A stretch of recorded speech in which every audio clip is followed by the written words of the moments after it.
どうもバンザイです。今あれですね、焚き火をお前焚き火この旅行ずっとカツカツちょっと悪いな。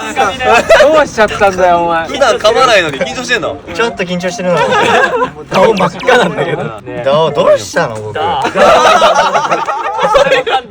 可愛いな。ということで焚き火を囲んで皆さんで今話しましたけど、いい話も熱い話も熱い話も未来に向けた話もいろいろしましたのでね、ファンの方も同じ未来を見てもらえる。はい、ぜひ動画楽しんでください。20時お楽しみに来てください。だから俺たちが描くその未来像にちゃんとファンの人たちも一緒に楽しんでるかもしれない。そうですね。